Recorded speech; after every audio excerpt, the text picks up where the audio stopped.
नमस्ते छात्रों, मैं स्नेहा मैडम आप सबका आज की इस ऑनलाइन कक्षा में स्वागत करती हूँ। तो आज हम 9वीं हिंदी का 7वां पाठ डॉक्टर का अपहरण यह पढ़ेंगे, जिसके रचनाकार हैं डॉक्टर हरिकृष्ण देवसरे जी। तो सबसे पहले हम लेखक का परिचय करा लेते हैं। लेखक हरिकृष्ण देवसरे जी का जन्म 9 मार्च 1938 ईस्वी में हुआ था और इनकी मृत्यु 14 नवंबर 2013 में इंदिरापुरम गाजियाबाद उत्तर प्रदेश में हुई है। इनका परिचय है। हरिकृष्ण देवसरे जी हिंदी के प्रतिष्ठित बाल साहित्यकार थे। उनकी बाल रचनाएं परंपरा का अन्वेषण करती, बच्चों की जिज्ञासा को उभारने वाली तथा उनकी कल्पनाओं में नूतन रंग भरने वाली हैं।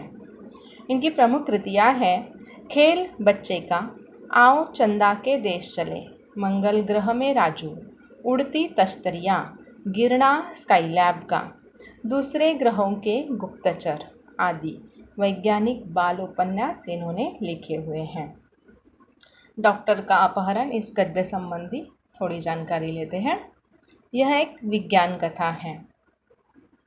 जीवन की किसी घटना का रोचक प्रवाही वर्णन कहानी है। डॉक्टर का अपहरण यह एक काल्पनिक कथा है, अर्थात यह प्रत्यक्ष घटित घटना नहीं है।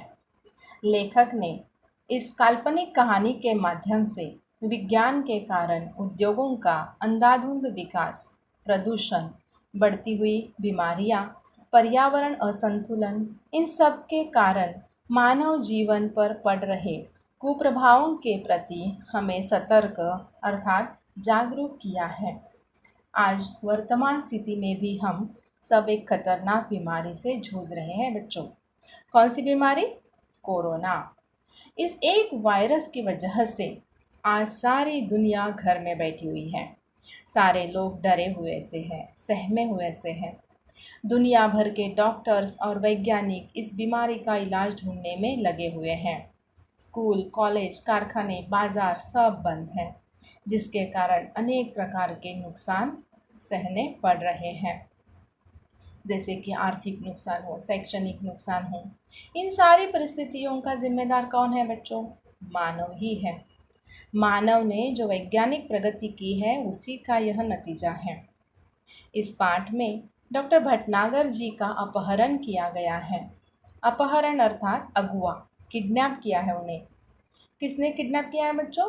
एक काल्पनिक ग्रह के निवासियों ने, जो ग्रह पृथ्वी के करीब है और पृथ्वीवासियों से भी कई गुना अधिक प्रगतिशील है। और इसी वैज्ञानिक प्रगति के कारण उन्होंने परग्रह स्थित डॉक्टर भटनागर जी का अपहरण आसानी से किया है। तो चलिए बच्चों, इन परग्रहियों ने डॉक्टर भटनागर जी का अपहरण क्यों किया है, यह इस पाठ को पढ़कर ही हम समझ लेते हैं, जान लेते हैं। तो सबसे पहले मैं यह परिच्छेद पढ़ने जा रही हूँ। पहला परिच्छेद। कुछ महीनों पहले आपने डॉक्टर भटनागर के अचानक लापता हो जाने का समाचार पढ़ा होगा, लेकिन उसके बाद फिर उनके बारे में कुछ भी पता न चला। हुआ यह था कि एक रात को लगभग 2 बजे उनके घर की कॉल बेल बज उठी। तो बच्चों, यह क्या हुआ था? कुछ महीने पहले समाचार पत्र में डॉक्टर भटनागर जी लापता हुए हैं, कहीं गुमशुदा हुए हैं, यह समाचार आया हुआ था। लेकिन उसके बाद खूब ढूंढने के बाद भी उनका कोई पता नहीं चला था। तो यह था कि बच्चों, उनके घर रात को 2 बजे उनके घर की घंटी बजी हुई थी और आदत के अनुसार डॉक्टर भटनागर जी उठ गए थे। उनके पत्नी जागकर भी बिस्तर पर ही पड़ी रही, क्योंकि वह जानती थी कि ऐसा तो रोज ही होता है। जब कोई मरीज सीरियस होता तब अस्पताल का चौकीदार उन्हें उठाने आ जाता। अगर किसी को उन्हें घर बुलाकर ले जाना होता तो वह भी आकर उन्हें जगा देता। डॉक्टर भटनागर मरीजों की सेवा करना अपना परम कर्तव्य समझते थे, इसीलिए वह इसका बुरा न मानते थे और बल्कि सहर्ष चले जाते थे। कोई उन्हें फीस दे या न दे, इसकी उन्हें कभी चिंता न थी। उस रात भी वह उठे और गाउन पहने ही दवाइयों का बैग उठाकर चले गए।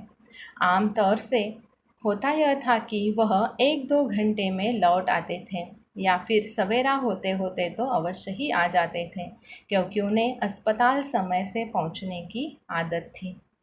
तो इस परिच्छेद में हमें यह समझता है कि बच्चों, डॉक्टर भटनागर जी एक बहुत ही कर्तव्य दक्ष ऐसे डॉक्टर थे।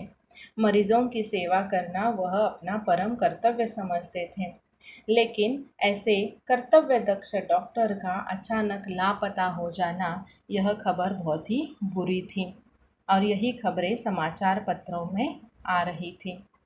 तो हुआ यह था कि उस दिन रात को 2 बजे उनके घर की घंटी बजी हुई थी और हमेशा की तरह डॉक्टर साहब उठे। उन्होंने दरवाज़ा खोला। घंटी की आवाज़ सुनकर बच्चों उनकी पत्नी भी जाग गई थी, लेकिन वह बिस्तर से उठी नहीं, वैसे ही पड़ी रही, क्योंकि उसे पता था कि यह तो हर रोज़ की बात है। डॉक्टर साहब को कोई ना कोई अगर बीमार हो तो कोई ना कोई उठाने के लिए, जगाने के लिए आता है, जैसे कि उनके अस्पताल का चौकीदार कभी कभी आता है, या कभी कोई मरीज़ कोई सीरियस होगा तो उसका कोई रिश्तेदार उन्हें बुलाने के लिए आता है। तो डॉक्टर की जो यह मतलब उनकी सेवा जो है वह 24 घंटे चलती रहती है। और यह डॉक्टर तो बहुत ही कर्तव्य दक्ष थे, डॉक्टर भटनागर जी। आधी रात को भी उन्हें अगर कोई जगाने आता तो वह झट से उठकर अपनी बैग लेकर उनके साथ चल पड़ते थे और वह उस मरीज़ का इलाज कर देते थे। तो यह बात उनकी पत्नी अच्छे से जानती थी, इसलिए उस दिन भी उसे लगा कि शायद कोई बीमार होगा और इसीलिए डॉक्टर साहब को बुलाने के लिए आया होगा और डॉक्टर साहब उसका इलाज करने गए होंगे, क्योंकि डॉक्टर साहब तो बहुत ही कर्तव्य दक्ष व्यक्ति थे, डॉक्टर थे। मरीजों की सेवा करना मतलब अपना प्रथम कर्तव्य वह समझते थे और बहुत ही हंसी खुशी उनके साथ चले जाते थे। इतना ही नहीं बच्चों, भटनागर जी को तो कोई फ़ीस दे या न दे, इससे भी कोई मतलब नहीं था। मतलब कोई फ़ीस देते तो वह खुशी खुशी ले लेते, अगर किसी मरीज़ ने फ़ीस भी नहीं दी तो भी उन्हें उनका कोई उसकी चिंता न थी, वह कभी बुरा नहीं मानते थे। मतलब मरीज़ों की सेवा करना ही उन्हें अपना मतलब, वैसे तो सारे डॉक्टरों का यही एक ये होता है कि मरीजों की सेवा करना ही उनका परम कर्तव्य होता है। ठीक उसी तरह डॉक्टर भटनागर जी भी अपने इस कर्तव्य से जागते रहते थे। उस रात भी वह गाउन पहने ही दवाइयों का बैग, मतलब नाइट गाउन उन्होंने पहना हुआ था, कपड़े भी उन्होंने नहीं बदले और दवाइयों का बैग उठाकर वह चल पड़े थे। आमतौर पर ऐसा होता था कि बच्चों कभी भी वह रात को अगर चले गए तो 1-2 घंटे में घर वापस आते थे। अगर 1-2 घंटे में नहीं भी हुआ काम उनका तो सवेरे होते होते तो अवश्य आ ही जाते थे, क्योंकि वह उन्हें अस्पताल समय पर पहुंचने की आदत थी। मतलब वो बहुत ही समय के पाबंद थे।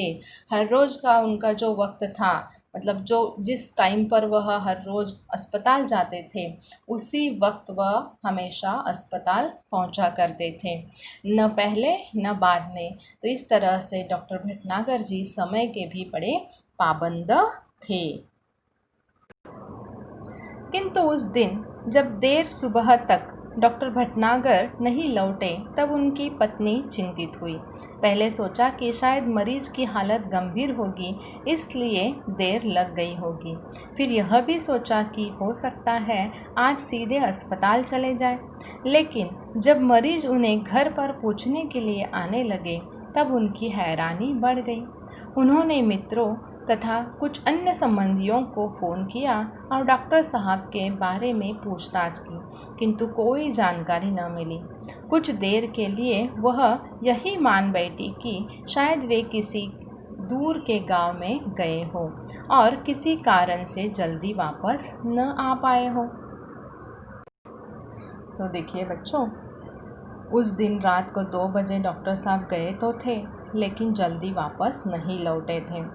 उनकी पत्नी को चिंता हो रही थी, लेकिन पहले पहले वो सोच रही थी कि शायद कोई मरीज़ बहुत ही ज़्यादा बीमार होगा और इसलिए वहाँ डॉक्टर साहब को रुकना पड़ा होगा, इसलिए वो नहीं आए होंगे।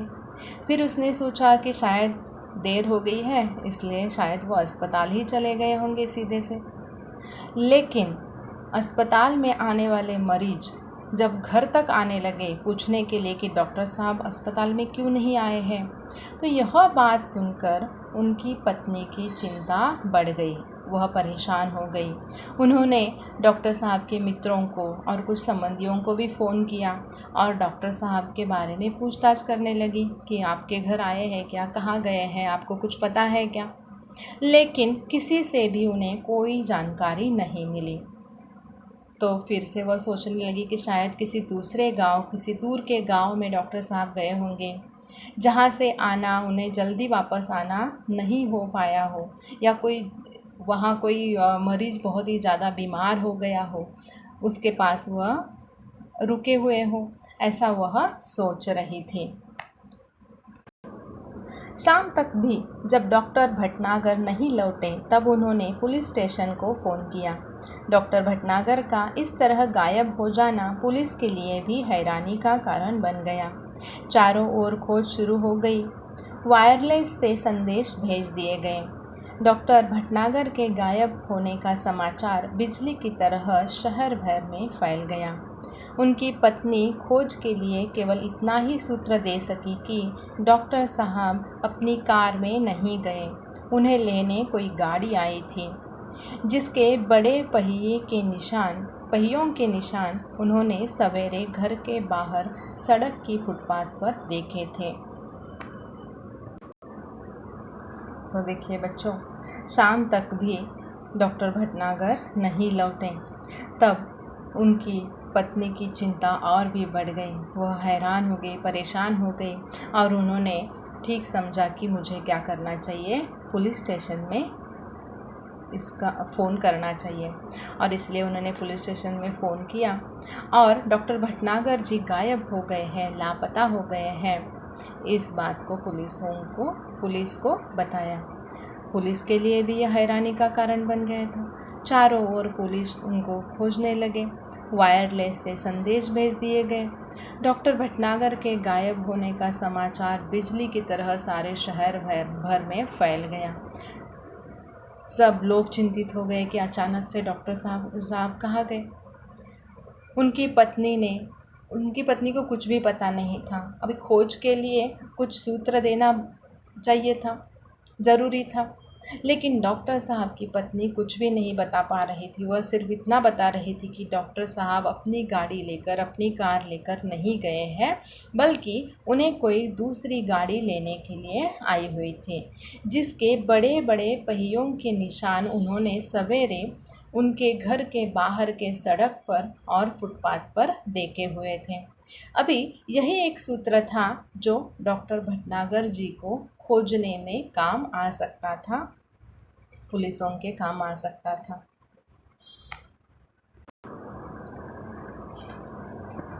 जाहिर था कि डॉक्टर साहब किसी ट्रक या बस में गए हैं।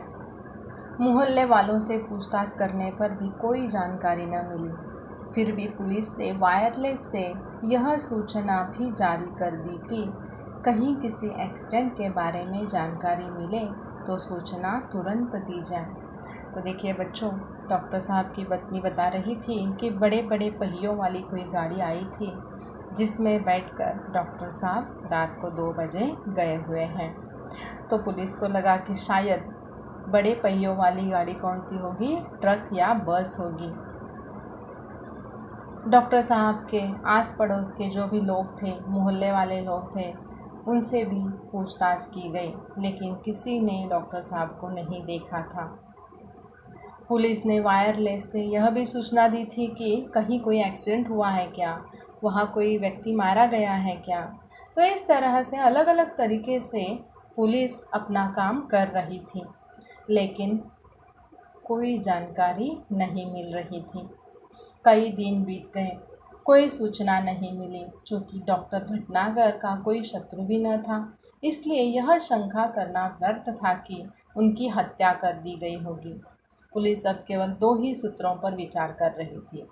एक यह कि कुछ गुंडों ने उन्हें छिपा लिया हो और सब उनकी पत्नी से मोटी रकम की मांग करें, और दूसरा यह कि कोई डाकू दल उन्हें किसी डाकू का इलाज कराने के लिए ले गया हो। तो बच्चों देखिए, बहुत दिनों तक डॉक्टर साहब का कोई अता पता नहीं मिल रहा था, कोई सूचना नहीं मिल रही थी।